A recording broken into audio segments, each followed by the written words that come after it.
கன்னியாகுமரி மாவட்டம் நாகர்கோவில் மீனாட்சிபுரத்தில் பிரபல சித்ரா ஜுவல்லர்ஸின் ஒரு அங்கமான டாக்டர் பாஸ் அதிநவீன பல் மருத்துவமனை திறப்பு விழா இன்று நடைபெற்றது. இந்த விழாவில் தமிழ்நாடு சட்டமன்ற சபாநாயகர் அப்பாவு கலந்து கொண்டு மருத்துவமனையை திறந்து வைத்தார். இந்த மருத்துவமனையில் பல் சம்பந்தமான உயர் ரக சிகிச்சைகள் மேற்கொள்ளும் வசதி, அதிநவீன எக்ஸ்ரே, டென்டல் கேர் வசதியுடன் 4 பிரிவு, தனி மருந்து பிரிவு, சுத்தமான ஸ்டெர்லைசேஷன் என பல்வேறு வசதிகளும் அமைய பெற்றுள்ளது. அதிநவீன பல் மருத்துவமனையை தமிழக சட்டமன்ற சபாநாயகர் திறந்து வைத்து குத்துவிளக்கேற்றி வைத்தார். இந்த நிகழ்ச்சியில் நாகர்கோவில் மாநகராட்சி மேயர் மகேஷ், துணை mayor Mary Princilatha, Chitra groups chairman doctor Bhaskaran, Saraswathi Bhaskaran, மருத்துவர்கள் கார்த்திக் செல்வம், கலையரசி கார்த்திக் செல்வம், கன்னியாகுமரி மாவட்ட அனைத்து விஸ்வகர்ம சமுதாய கூட்டமைப்பு தலைவர் டாக்டர் மாணிக்கம் உள்ளிட்ட பலரும் கலந்து கொண்டனர். மருத்துவமனை திறப்பு விழாவிற்கு பின்னர் தமிழக சட்டமன்ற சபாநாயகர் அப்பாவு செய்தியாளர்களுக்கு பேட்டியளித்தார். அப்போது அவர் கூறியதாவது: மக்கள் ஆதரவு திமுக அரசுக்கு உள்ளதால் எந்த குற்றச்சாட்டையும் சுட்டிக்காட்ட முடியாமல் ஆங்காங்கே நடக்கும் சில கொலைகளை சுட்டிக்காட்டி அரசுக்கு எதிராக தமிழகத்தில் சட்டம் ஒழுங்கு சரியாக இல்லை என்று கூறுகிறார்கள்.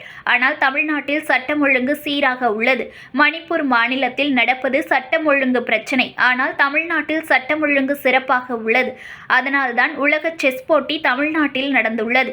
இதில் இருந்தே இங்கு சட்டம் ஒழுங்கு எப்படி உள்ளது என்பதை பார்க்கலாம் எனவும், கள்ளச்சாராயம் குடித்து உயிரிழந்தவர்களுக்கு 10 லட்சம் அளிப்பது குறித்து நீதிமன்றம் கருத்து தெரிவித்தது குறித்து கேட்ட கேள்விகளுக்கு 10 லட்சம் ரூபாய் அல்லது 20 லட்சம் ரூபாய் வேண்டுமானாலும் முதல்வர் கொடுப்பார்.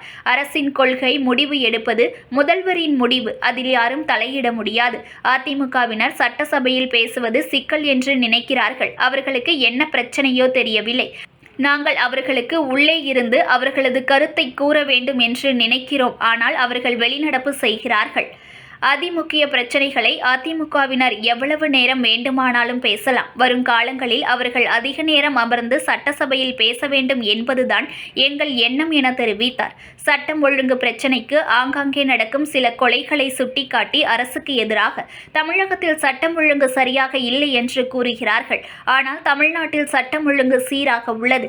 மணிப்பூர் மாநிலத்தில் நடப்பது சட்டம் ஒழுங்கு பிரச்சனை. ஆனால் தமிழ்நாட்டில் சட்டம் ஒழுங்கு சிறப்பாக உள்ளது. அதனால்தான் உலக செஸ் போட்டி தமிழ்நாட்டில் நடந்துள்ளது. இதிலிருந்தே இங்கு சட்டம் ஒழுங்கு எப்படி உள்ளது என்பதை பார்க்கலாம் என தெரிவித்தார்.